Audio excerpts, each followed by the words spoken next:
Hey everybody, Jeff Jacklich here, Gold Ball Hunting, so today's topic is we're talking about now how does the 0 to 4 ball rule that Craig O'Shaughnessy discovered, in his stats, does that apply in doubles?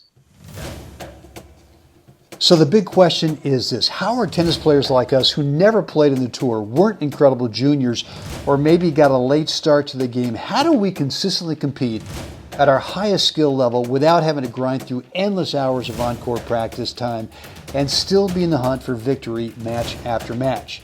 That is the question, and Gold Ball Hunting gives you the answers by helping you eliminate your skill level range so that you build a strong foundation of confidence. My name is Brent Abel, and along with my biz partner, Jeff Jacklich, welcome to Gold Ball Hunting. All right, guys. Hey, listen, thanks for hanging out with us again. Another episode of the Gold Ball Hunting podcast.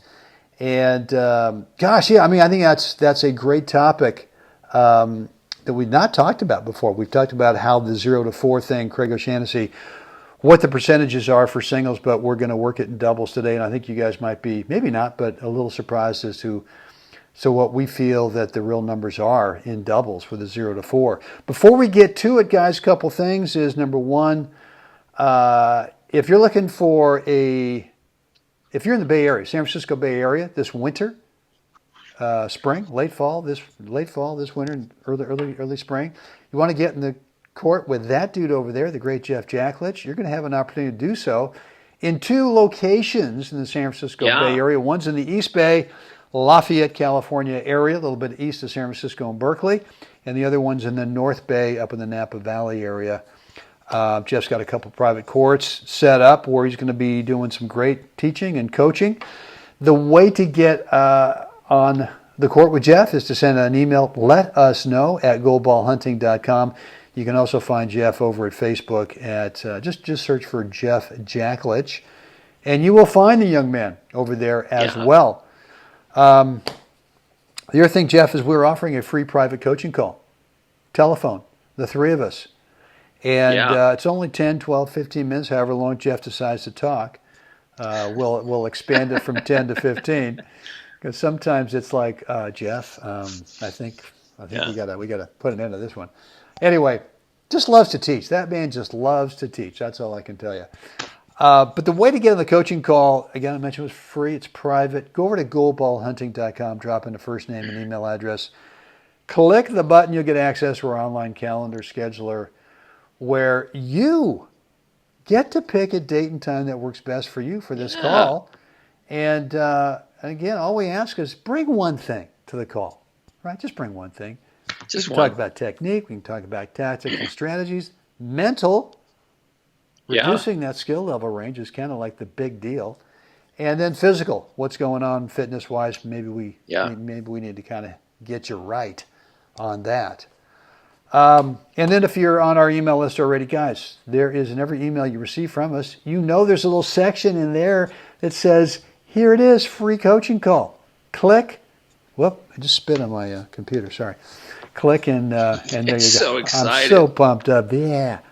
Don't you love those guys? They get right up next to you, and they're so excited about them, and they're going, dude, just could you back off a couple of feet, please? Right. You need a sneeze guard, right, before the guy starts talking. That's right.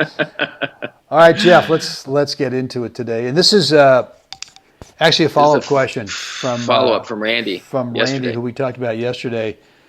And his thing was about the 0 to 4 hits. What episode was that we talked about? Was that 252? 252. Yeah. Follow-up question. But does this also apply in doubles, the 0 to 4? What's your take on that? What's your take?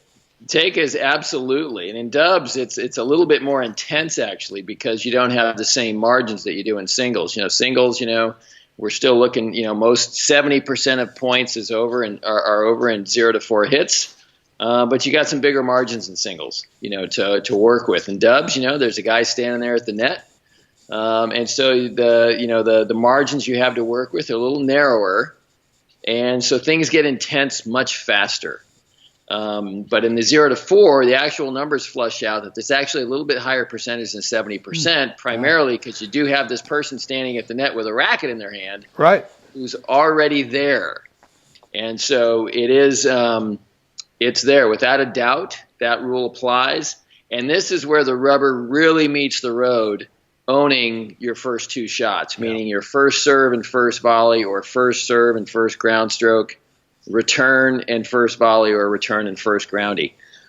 The higher quality you can hit those two balls with in dubs, you will find this stack of points starting to stack up on your favor. And you can really own your first two shots in dubs. And again, owning it means you're not going for silly stuff, really getting down to the journeyman basics of the first two balls. So if you're serving, what you're saying is, let's get a high percentage of first serves in. I like to make sure that my partner, or if my partner's serving, that when you're already standing up there in a net, that you're actually part of adding to the degree of difficulty of your partner's serve. Right. Or if I'm serving my partner. And that would be, for me anyway, if I'm not going to poach, which I don't poach that often, but I'm always showing a fake. I'm always showing some kind of, within the rules, kind of a visual distraction. So I'm adding to the quality of that first serve, or I'm adding to the quality of that second serve in terms of upping the degree of difficulty for that returner. Right. And our good friend and your student, Erica Smith. Yeah. She's got, what's she, like a 22-time gold baller? And I think so, yeah. And a world mixed and a world women's title too, I think. Yeah, this gal can play a little bit of doubles. And I remember asking her on a web tennis podcast, probably a good year and a half ago, I said, well, what do you do to prep? What's a drill? What's your favorite drill to prep when you go play a national tournament? And she goes, oh, that's super simple. All I do is I work on making sure that I make the first three balls. Serve, transitional volley, right? And so if you make the first three, as you're just saying, now you are going to win a lot of tennis matches, if not a national gold ball, if not, as you said, a world title. Because if you're making the first three, well, now you're so far inside that 0-4. Right. You're making the first two shots every time. So if you think about the first three, if it's serve and then transition, a transition could be a volley, a transition could be a half volley, transition could be, as I talked about last week, with a little, put the brakes on early, let that return set up a little bit, and then play your approach. And then the third ball is, for all three of those scenarios, you're still going to end up in the same spot right inside the service line. If you make that shot, God dang it, we're not charging you enough, I guess.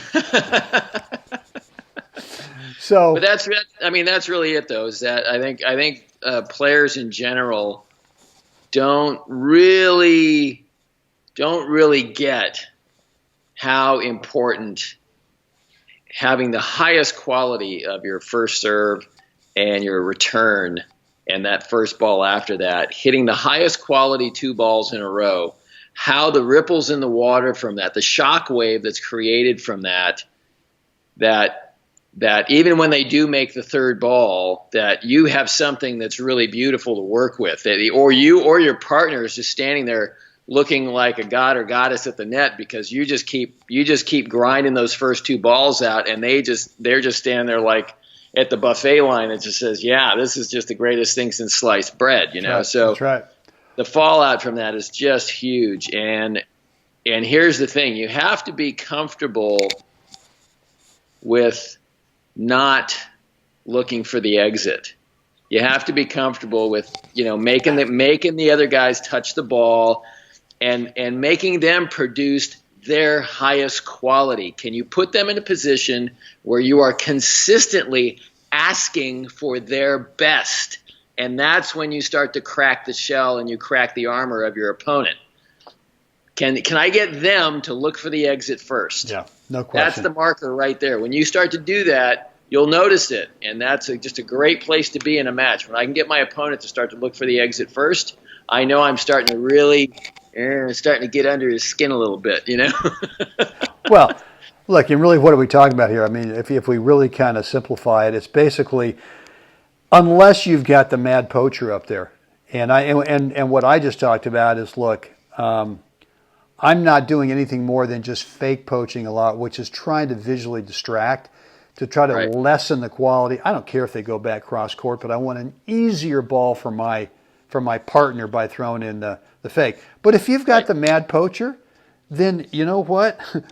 On the return, lob the guy, right? That's your first shot. Why don't you work on that in practice? Go out.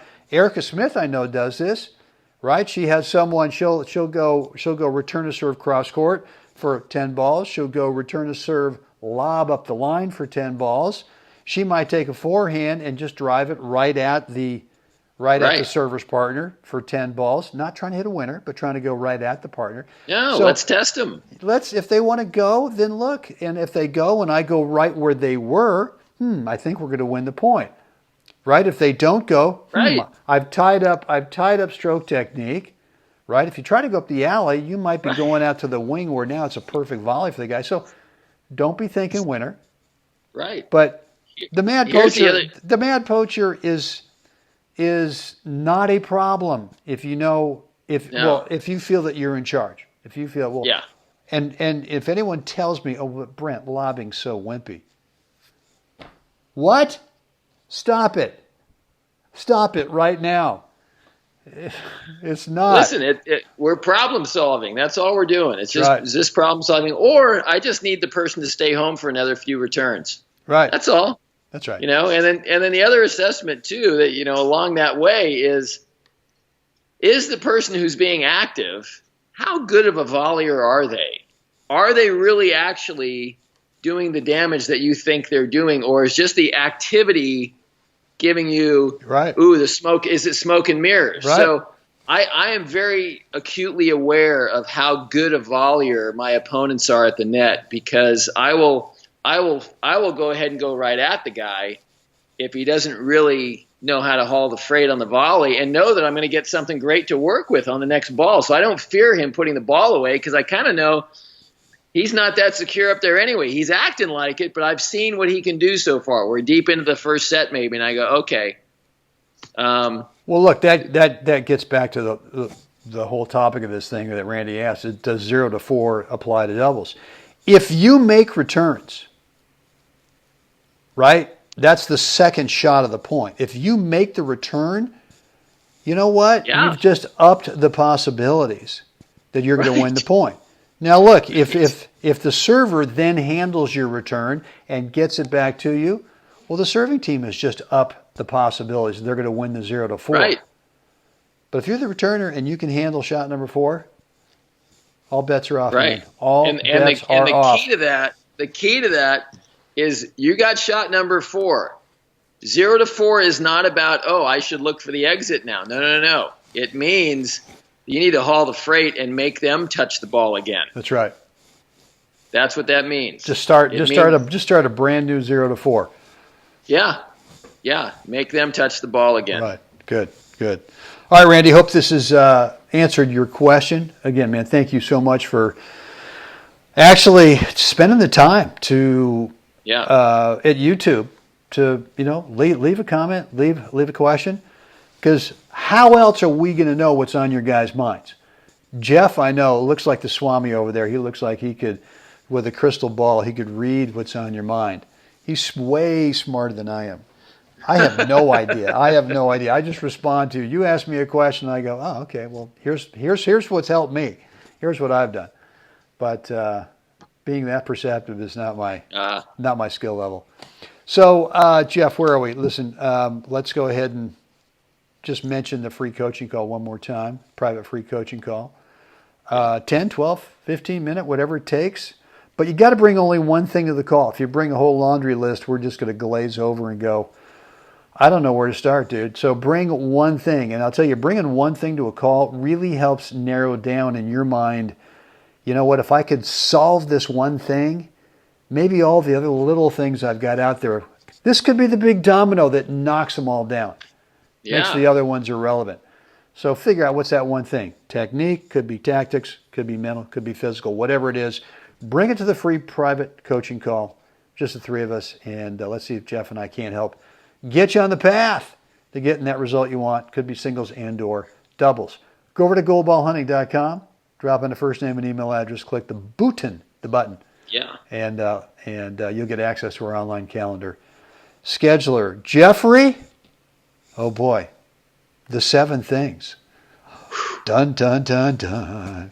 What do we want the fine folks to do right now? Like us, share us, please subscribe. That's 3. Let us know what you think down below, like Randy did. Yes. iTunes and Stitcher, please rate and review. Yep.